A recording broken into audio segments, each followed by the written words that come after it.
Alors, Mélanie Marquis de la Presse, Marie Vastel du Devoir, Daniel Leblanc du Globe and Mail. Bonsoir vous trois. Bonsoir. On va commencer par la pub du Bloc québécois en anglais sur la 417. Le Québec, c'est ce qui est bon pour le Québec. Merci. Ça s'adresse, semble-t-il, au Canada anglais. Daniel, je commence par vous ce soir. En fait, je pense que ça s'adresse au Québec. Donc, c'est une façon d'avoir de l'attention en anglais. Donc, un rare message du Bloc québécois à l'extérieur du Québec. Une publicité. Donc, on ne vise pas à aller convaincre des électeurs d'Ottawa. Mais c'est donc d'aller chercher de l'attention et peut-être de tenter de ramener le débat sur la laïcité sur la scène fédérale, parce que en ce moment, il y a un peu une genre d'unanimité. Les chefs fédéraux, M. Singh, M. Trudeau, M. Scheer, ont dénoncé la loi, mais ce n'est pas le sujet d'actualité principal à Ottawa en ce moment. Donc, M. Blanchet, le chef du Bloc québécois, veut sûrement amener ce dossier-là à l'échelle fédérale et montrer les contradictions entre le Québec et pour le Canada. Pour que ce soit un enjeu de la campagne fédérale. Mais on a remarqué aujourd'hui que ni le chef Scheer, ni M. Trudeau, personne n'a réagi finalement à cette publicité-là. Je pense que les chefs ne veulent pas jouer dans le film de la laïcité pour la prochaine campagne électorale, Marie. En tout cas, ils veulent essayer de ne pas jouer dans le film de la laïcité. C'est assez habile, je trouve, du Bloc québécois de faire cette publicité-là parce que, comme le dit Daniel, mine de rien, ça fait qu'on en parle encore aujourd'hui. Ils ont réussi à ramener le sujet sur la scène fédérale à peu près toute la semaine, je dirais.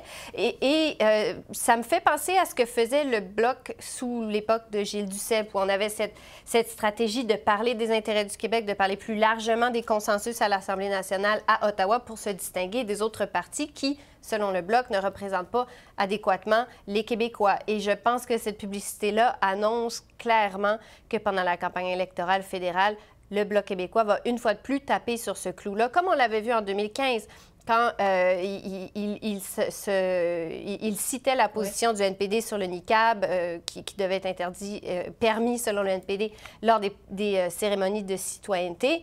Le Bloc s'était beaucoup servi de ça pour faire perdre des appuis au NPD et je pense, je suis assez certaine qu'on peut s'attendre à la même chose l'automne prochain, comme en témoigne la publicité d'aujourd'hui. Mélanie, donc le Bloc parle surtout de la contre, M. Blanchet a dit ce matin qu'on ne voulait pas non plus verser, sans mauvais jeu de mots, dans les stratégies peut-être un peu négatives. À la dernière campagne électorale, il y avait cette publicité d'une goutte de pétrole qui se transformait en niqab. M. Blanchet a dit on va tenter de demeurer, de garder, de faire en sorte que le débat soit plus serein.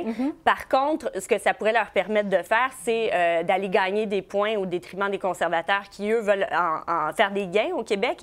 Et on a remarqué que chez les conservateurs, il y a des divisions sur la question du projet de loi sur la laïcité. M. Scheer a dit « je suis contre ». Par contre, le lieutenant politique au Québec, Alain Reyes, a dit que lui était pour. Pierre Paulus, même chose. Jacques Gourde. Alors, probablement qu'on va essayer d'exploiter ce filon-là pour tenter de se sauver avec la victoire dans certaines circonstances. Qui existe aussi au NPD, juste pour dire. Il y a eu le même malaise entre les députés québécois et le chef qui n'est pas québécois. Certain que ça va être un sujet qui va être difficile à éviter pendant la prochaine campagne électorale. Bon, la mise en demeure de Justin Trudeau à Andrew Scheer.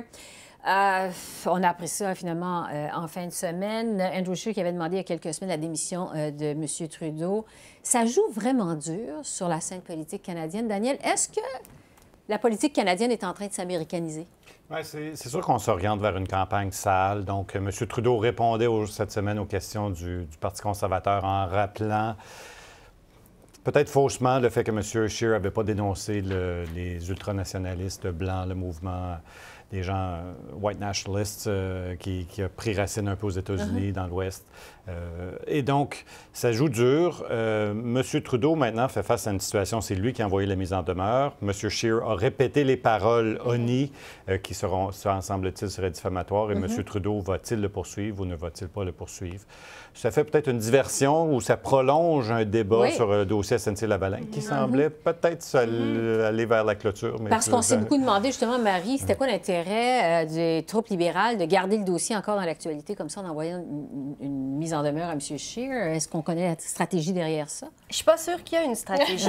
Ayant observé le bureau du premier ministre depuis 4 ans, je ne suis pas certaine que ce qu'on pense être une bonne idée est toujours réfléchi, qu'on pense nécessairement un petit peu plus loin que le bout de son nez. Je pense que c'était l'attitude libérale qu'on a vue autour de M. Trudeau, qui est de défendre un grand principe, sa vérité à lui.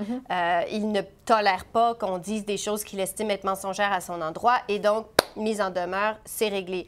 mais on n'a pas réfléchi, je pense, au fait que, comme dit Daniel, on a donné de l'oxygène à une histoire qui commençait à s'essouffler, il faut le dire, après 6-7 semaines de scandale, sans relâche dans les manchettes.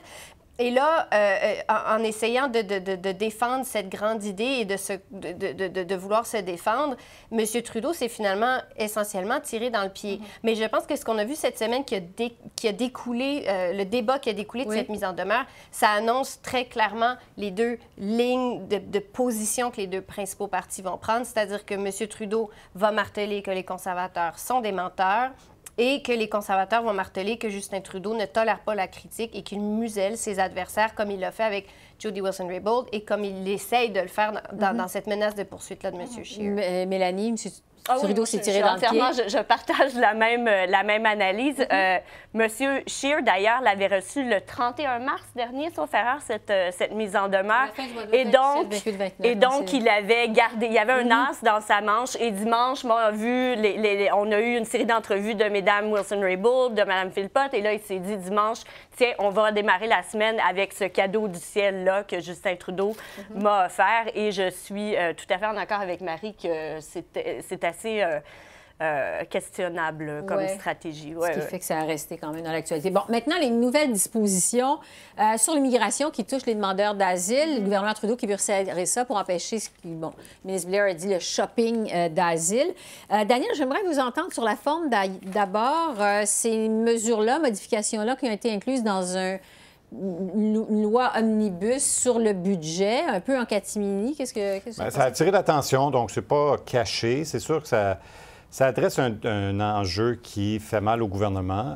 Ça va probablement tomber devant les tribunaux. C'est pas sûr que ça va passer le test de la Charte, mais ça laisse sous-entendre à quelques mois des élections. C'est un projet qui va sûrement être adopté. La mise en place va peut-être pas avoir commencé par le temps que les prochaines élections vont avoir été lancées.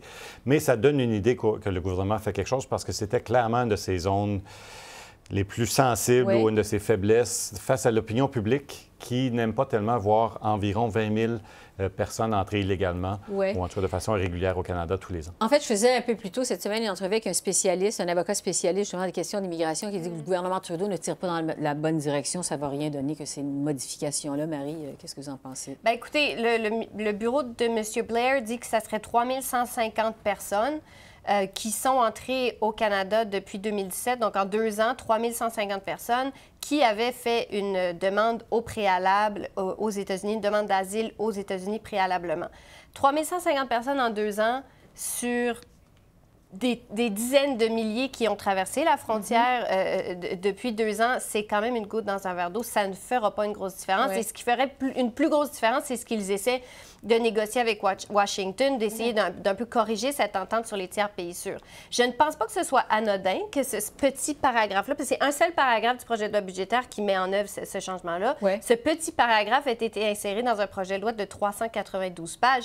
Ça permet d'une part de rassurer les critiques à droite du Parti conservateur, les craintes des citoyens, mais je pense qu'en le faisant de manière plus discrète, on espérait aussi peut-être éviter trop de critiques des avocats en immigration, des partis plus des électeurs plus progressistes comme ceux du NPD. Ça n'a pas très bien marché, mais on n'a pas fait cette annonce-là en très grande pompe. Mélanie, le mot de la fin, il nous reste quelques secondes. Sur l'image du gouverneur Trudeau qui dit ouvert à l'immigration, qu'est-ce que ça veut dire? C'est une espèce de renversement de situation. Et d'ailleurs, ça permet aux conservateurs de dire que M. Trudeau corrige un problème qu'il avait lui-même causé avec ce fameux tweet, vous vous souvenez, où il avait dit à tous les persécutés, le Canada vous ouvre les portes. C'est quand même assez intéressant parce qu'avant SNC-Lavalin, on l'oublie, mais il y avait beaucoup, l'opposition tapait beaucoup sur ce clou-là du chemin Roxham. Et la question qui n'est toujours pas réglée non plus, c'est celle de la compensation pour Québec, qui attend toujours ces centaines de milliers de dollars. Parce qu'ils ont reçu, évidemment, en masse ces personnes-là. Voilà, donc ça va peut-être leur permettre de répondre aux critiques des conservateurs qui les accusaient d'être mous en matière de contrôle de la frontière. Il faut bien nous rappeler qu'il se passait des choses avant l'affaire SNC. Oui, il y avait un avant. Mélanie Marquis, Marie Vastel, Daniel Leblanc, merci beaucoup. Merci.